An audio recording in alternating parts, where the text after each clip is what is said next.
And welcome to Transformation Tuesday. We have just ended week 3 and are starting on week 4. You guys are almost a month in this thing, and I hope that you are already feeling lots better. We've already increased your water intake. We've already got you moving a little bit more. And hopefully last week you guys started counting your calories, because remember, the secret to weight loss is always you have to take less in than what you're burning off. If you're taking more in than you're burning, you are going to store that as fat. So hopefully you have incorporated that in by now. So you've got all that water flowing, you've got all the juices flowing with all the exercise, and now you are decreasing your portion sizes and beginning to consume a little less food. That is awesome, and you should be feeling a lot better.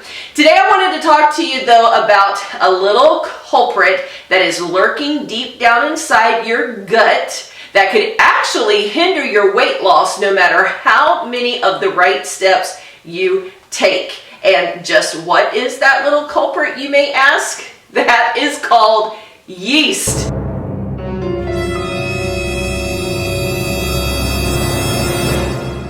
So I wanted to take just a couple of minutes to talk to you about yeast today and how it affects your body and how it can actually affect your weight loss.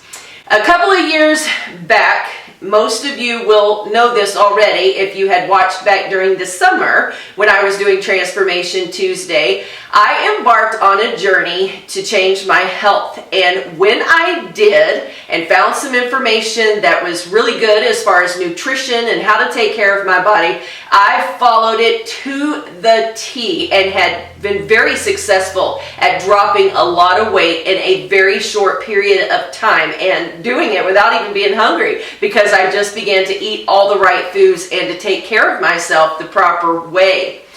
Well, as some of us do, it was probably about 1.5 to 2 years later that some of the weight had crept back on, because I found myself slipping back into some of the same old habits all over again. So I decided to embark on the journey fresh and new, and I restarted over with every single thing, following the diet to a T. But there was one thing that I left off the second time around, because A, I wasn't really sure if it fully mattered or not, and B, our finances at that time just would not allow me to incorporate the element that I was missing the second time around.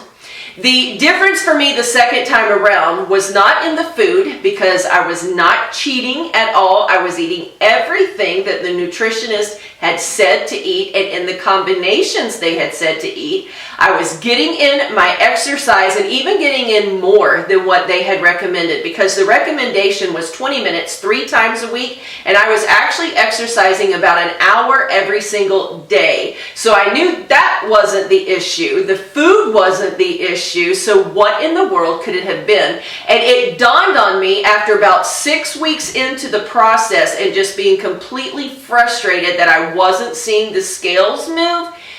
I realized that the element that I left off, that I wasn't so sure if it was important or not, was actually extremely important, and that was killing off the yeast.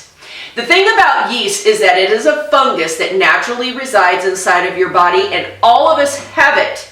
The difference between a healthy gut and an unhealthy gut is that an unhealthy gut will have yeast that is way out of balance and more numerous than the good bacteria that should be residing in your gut alongside of that yeast, which is simply just a bad bacteria that none of us need. We need just a teeny bit of it to keep a healthy floral balance in the gut, but when it gets out of balance, it can throw everything in your system off. And That's exactly what had happened to me. And chances are, if you are struggling with your weight, that's exactly what's happening to you, because every single human being alive already has some yeast, but those who are struggling with extra pounds have an overabundance of yeast, especially if those pounds were packed on because of a high starch or high sugary diet, because that is what yeast feeds on.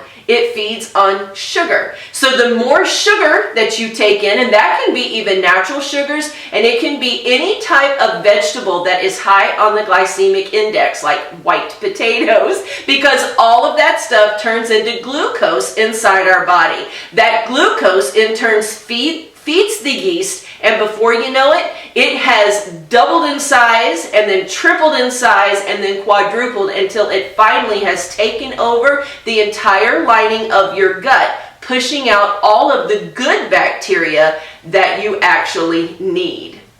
The second culprit that can cause yeast overgrowth, even if you don't have a lot of sugar in your diet, if you have been on a lot of medication, specifically antibiotics, you are going to have yeast overgrowth in your gut. And that's just the natural thing that happens because an antibiotic is designed to kill off bacteria. The problem is, not only does it kill the bad bacteria, it also kills the good bacteria that is in your system. And when the good bacteria dies, that leaves an open breeding ground for yeast to take off and to expand rapidly, and it really can double overnight. It gets completely out of control. So the question that maybe you have is, well, what do I do about yeast? Okay, I'm overweight, I have the extra pounds, I know I probably have the yeast because of that, and not only that, but I have taken antibiotics. Even if you've only ever taken one antibiotic,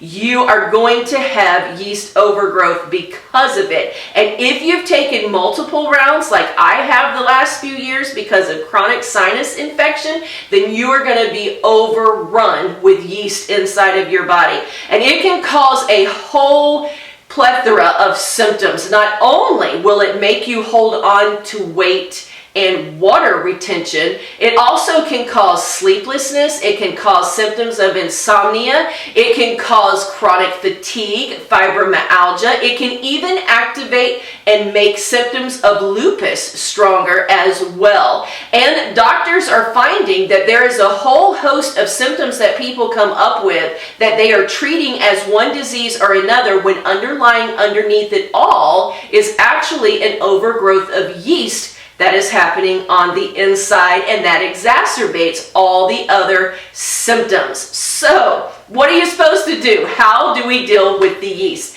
I want to recommend to you two sources that I think would be a great source of information for you to read. You can also do research online. You can also go to YouTube, and there's a whole host of different doctors and nutritionists who can talk about yeast and help you grab hold of a greater understanding. But two of the sources that I have here in my home that I've had for years is, first of all, the Bible Cure for Candida and Yeast Infections. This is just, you can see, a very thin little booklet from Dr. Don Colbert, and he talks about the yeast, how it overgrows in our system, and some ways that we can get it under control. He is a Christian physician, and that's how come the Bible Cure is in the title. And so he does incorporate some natural health benefits in there that the scriptures can outline for us as well. So this is a source that I highly recommend that you guys take a look at.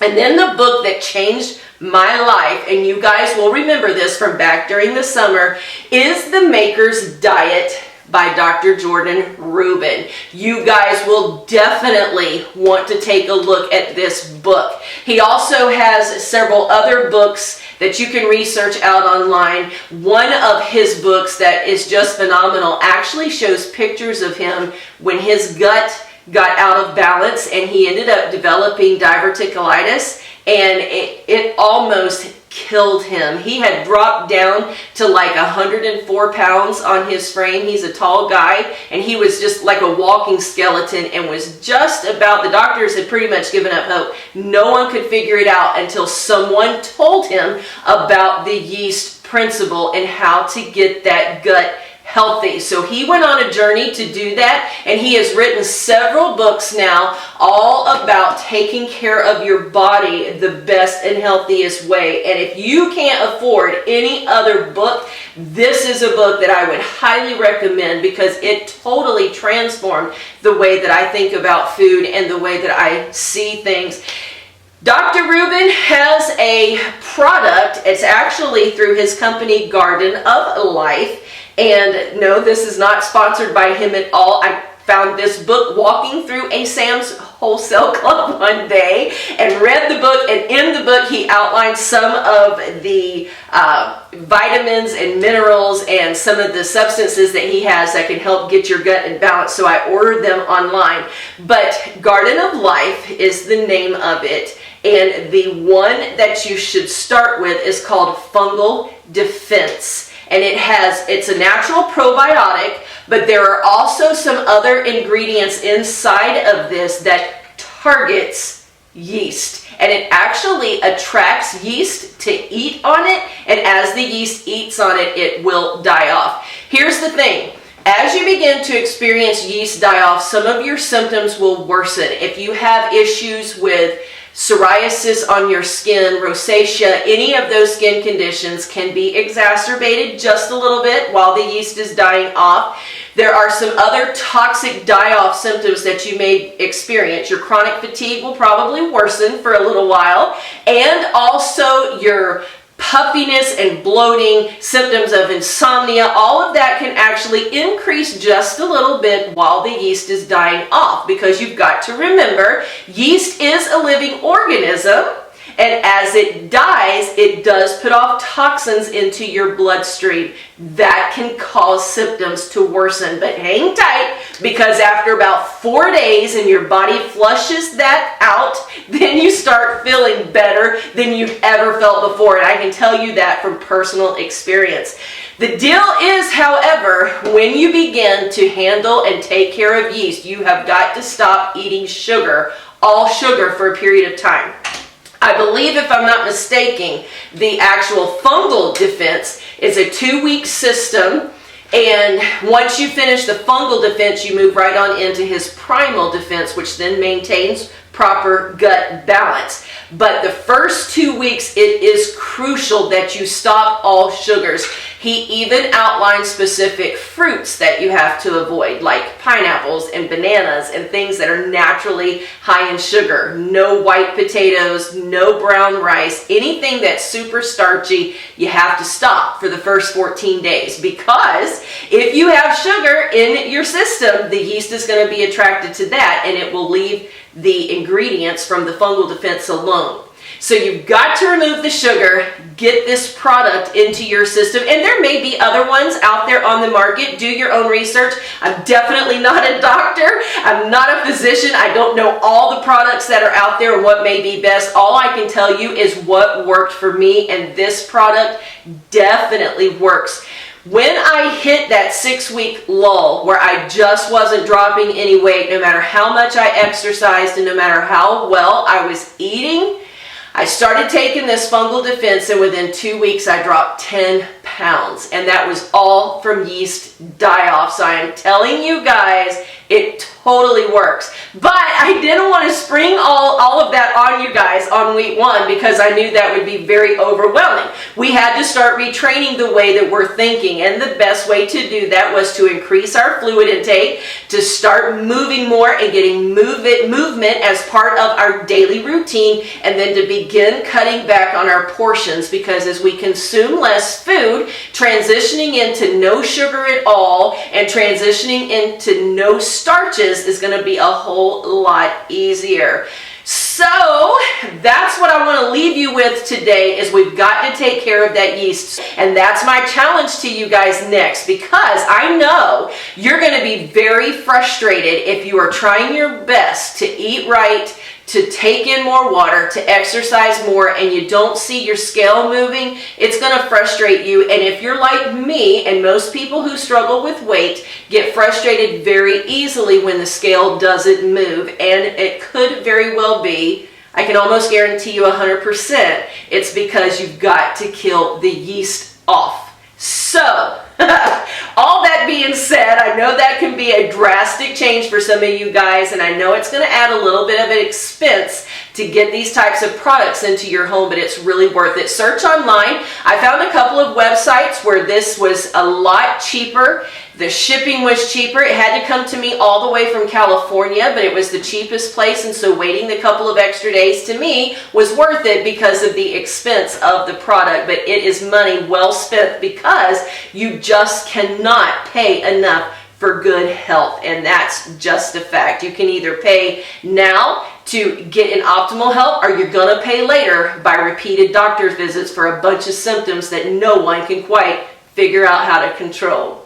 So all that being said, I know you're waiting to hear what the progress is for me this week. I'm telling you right away though, I am not stepping on the scale for you guys this week, because you will remember that I've told you at some point along this journey, I have charted out my weight for many years, and I full well understand that about every 4th week, no matter what I do as far as diet or exercise, my body takes a bit of a gain, and that's usually because of hormones and just kind of that time of the month for women. We retain a lot of water and we just bloat up, and it's just a hormonal thing, and I know that. And I also know that because we're only 3 weeks into this journey, that if I get up on that scale and I've put on some weight, whether it's water weight or not, it's probably going to discourage me. So I'm not going to do that for you guys this week. But I will give you the measurement around my waist. When I got up this morning, I did take the tape measure and I put it around my waist, and I was measuring in at 41.5 inches. So that's another ½ inch down. That makes 2.5 inches total now that I've lost around my waist. So that's definite progress. And remember what we've talked about for a couple of weeks. As long as you're starting to get smaller, you know that what you're doing is working no matter what the scale says. So that's how come I thought, you know what, it doesn't even matter about the scale this week, because this is my week to take a gain, and I just don't want to get discouraged. So not doing that one this week. We'll jump back on the scale next week. At any rate, that's where I stand. I am definitely feeling better. I have not cut out sugar completely, and I intend to though, because I'm going to start my fungal defense with the rest of you guys, and I'm going to get back on this plan and start getting that yeast out of my system, because it'll clear your skin up. It'll clear everything up just by getting the yeast out of there. And yet you've got to think about it as a nasty little invader that's taken up residence illegally in your gut, and it is time to evict them little jokers and kick them out. So that's what we're going to do. If you guys have any more questions about the fungal defense, or about the maker's diet, or the Bible cure for candida and yeast, definitely comment those down below or send me a private email. I'll be happy to answer all your questions. Don't forget, if you're on this journey, if you're new to the channel, then you probably are not aware, we do have a group on Facebook for those who are serious about getting healthy and who are willing to be an encouragement to other people and not a negative source for discouragement. I'll have that link for you down below if you want to join that group, so that you can be in on all the discussions where we help each other through the week. So anyway, I want to thank you so much for sitting here with me today. I want to wish you guys all the best as you're on this new health journey, and we will see you in the next video.